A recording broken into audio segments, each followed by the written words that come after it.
Queridos colegas, el día de hoy quisiera hacer una reflexión sobre el acontecer petrolero mundial.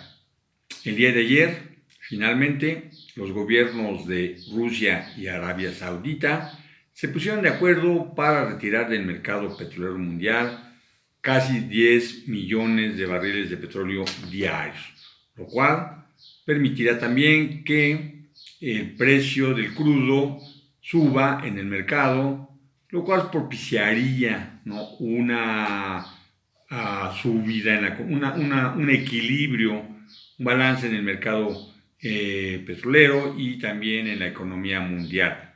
Que bueno, pasaron varios días antes de que esto ocurriera, de que se llegara a dicho acuerdo, y hay que destacar el hecho de que se logró en gran medida por la intervención del presidente Donald Trump, quien llamó a las autoridades de ambos países y les pidió que se hiciera dicho acuerdo para poder, ¿no?, llegar al momento del día de ayer en que ya se logró esta nueva fórmula. Se retiran 10 millones de barriles de petróleo del mercado y habrá un ascenso paulatino pero permanente en el precio. Sin embargo, el negrito en el arroz lo fue México, porque después de la reunión, cuando se designaron las cuotas para todos los países en este proceso de reducción de la producción, México se negó, ¿no?, a aceptar la cuota que le habían asignado, que era de 400,000 barriles de petróleo diario.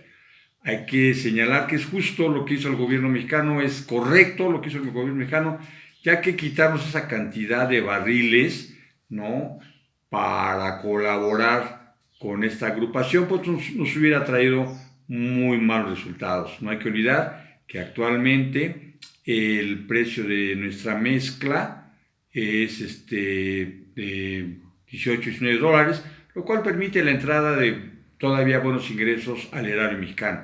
Por otra parte, la producción, ¿no?, es dentro de la 4T del gobierno actual, es de 1.768.000 barriles de petróleo diarios, y si nos hubieran quitado 400,000 barriles de petróleo diarios, pues hubiéramos quedado casi en 1.300.000 millones de barriles diarios, ¿sí? Lo cual hubiera impactado gravemente nuestra economía, sobre todo porque exportamos a Estados Unidos. En fin, es correcta la decisión del gobierno mexicano, es loable, ¿no? El presidente, su gobierno pensó en los mexicanos antes que en los ciudadanos de otro país, porque realmente la crisis sanitaria, ¿no?, la presión económica, pues nos está pegando muy duro. Sin embargo, después de que todos los países acordaron, menos México, de retirar esa producción, el negrito en el arroz fue México de nuevo, porque, ¿sí?, al no solidarizarse causó que dicho acuerdo no se firmara, ¿sí?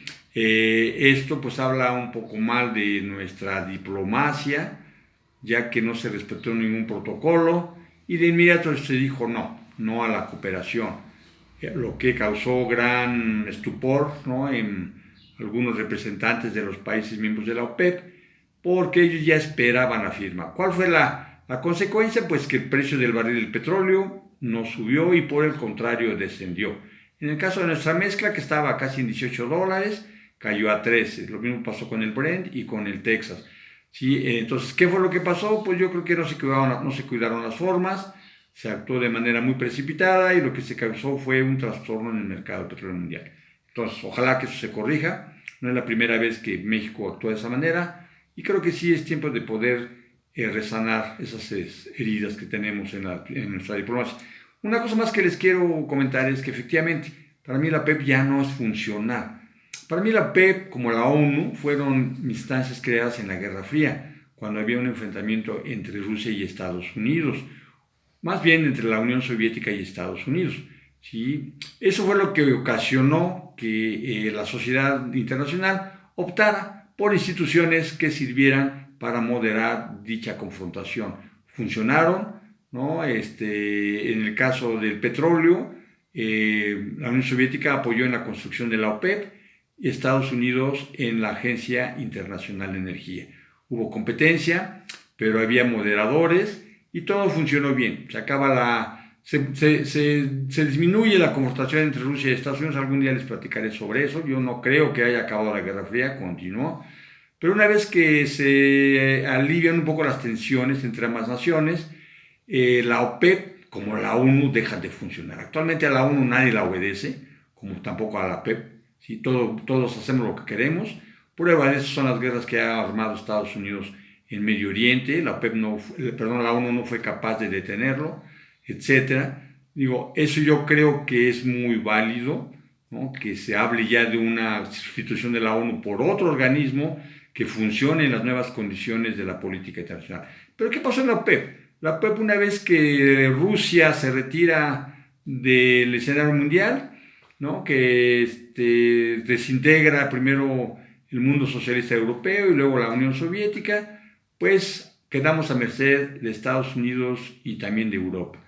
Y ahí la OPEP pues ya deja de ser algo útil, ¿no? Porque los que determinan actualmente la política petrolera mundial pues son Rusia, Estados Unidos y en menor medida la OPEP, pero en muy menor medida.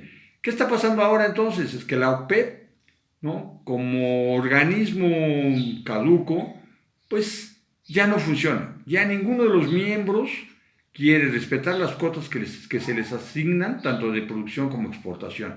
En el año 2000, lo comentábamos ayer o antes de ayer, viene Hugo Chávez y es el que reestructura a la OPEP, la fortalece, hace de ella lo que es actualmente, ¿no? Un club de amigos en los que van y platican cómo está el mercado, qué podemos hacer, pero ya nadie, o casi ninguno de los países miembros obedece las cuotas. ¿Por qué? Pues porque la mayoría de ellos está en crisis económica. Venezuela está en crisis económica, Irán, Irak están en guerra, Indonesia ya se fue, Argelia tiene problemas económicos, en fin. Entonces nadie está de acuerdo en respetar las cuotas que les imponen la OPEP. Entonces ahí lo que pasó con México, pues digo, tampoco es de gran relevancia. Además hay que recordar que México no es miembro activo de la OPEP. Entonces aquí la culpable yo creo es la OPEP por no tener ya esa fortaleza. Rusia le dijo que no cooperaba con ellos, etcétera, etcétera. Entonces aquí el problema no es ni Arabia Saudita, ni Rusia, ni Estados Unidos, ni el mercado, ni México, nada. Aquí el problema es de que, como a la ONU, a la OPEP ya hay que modernizarla. Alguna vez se habló de una mini OPEP, ¿no? En los 90, como les decía yo ayer, con Cedillo.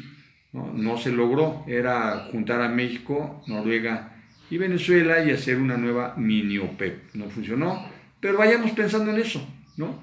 Por cuestiones geopolíticas, por cuestiones económicas, ¿sí? Hay que ir pensando en un organismo que aglutine a los países productores y exportadores, ¿no? Que tenga como miembros asociados a países como México, que solamente va a escuchar lo que se dice ahí, no a opinar, pero que sin embargo hoy trataron de engañarnos, ¿no? Y vender la idea de que teníamos que descender nuestra producción en 400,000 barriles ya. Este es el acontecer mundial, esta es la geopolítica y estas son las realidades, ¿no? Uno quiere alguna cosa, pero la realidad se impone. Muchas gracias.